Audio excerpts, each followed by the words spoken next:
भोगों से कभी तृप्ति नहीं। थोड़ी देर के लिए हो सकती है, थोड़ी देर के लिए हमारी भूख मिट गई, लेकिन क्या सदा सदा के लिए भूख मिट गई? सदा सदा के लिए प्यास मिट गई? सदा सदा के लिए केवट की मिट रही?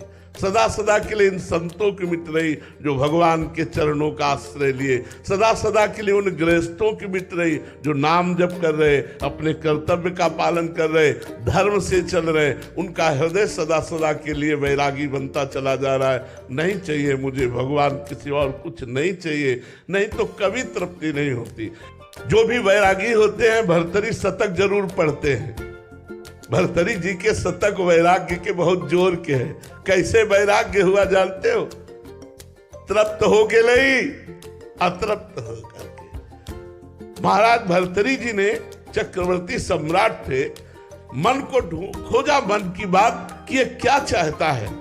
जब नव युवराज पद से राजा बनाए गए तब इन्होंने विचार किया कि मेरा मन चाहता क्या है। तो लगा सुंदर स्त्री का भोग, और सब भोग फीके, सबसे ज्यादा काम रस। ऐलान कर दिया कि विश्व की कोई सुंदरी मैं उसे वर्ण करना चाहता हूं, मेरे सामने आए। तो बहुत से जो अपनी सुंदरता का अभिमान रखती थी सुंदरियां एकत्र, क्योंकि चक्रवर्ती सम्राट महाराज भर्तरी, उनमें एक का नाम था पिंगला, जो सर्वांग सुंदरी, और भर्तरी जी के चित्त को लुभायमान कर लिया। भर्तरी जी ने उसके साथ पाणी ग्रहण किया। वो बहुत वैज्ञानिक महापुरुष थे। उन्होंने कहा राजपाट हमारा छोटा भाई विक्रमादित्य संभालेगा। अब मैं देखता हूं इस काम में सुख कितना है। जिस काम के लिए मेरा मन लालायित हुआ, पहले मैं सुख से तृप्ति प्राप्त करूंगा। अब राजमहल केवल समय से भोजन पहुंच जाएगा, कोई भी राजकाज सब विक्रमादित्य के ऊपर, और आप केवल भोग निर्णय करने के लिए। बहुत बड़े महान तपस्वी वैरागी महापुरुष हुए भर्तरी जी। आखिरकार इस भोग में कौन सा सुख है जिसके लिए मेरा मन लालायित हुआ?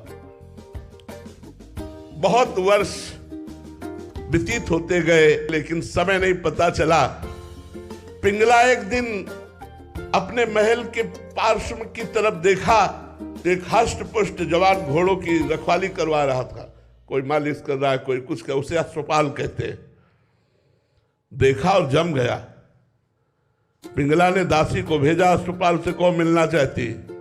अब महाराज जब शयन में होते तब अश्वपाल से मिलना शुरू हुआ। अब आप बहुत ध्यान से सुनना, महापुरुषों के चरित्रों में ज्ञान प्रकट होता है। एक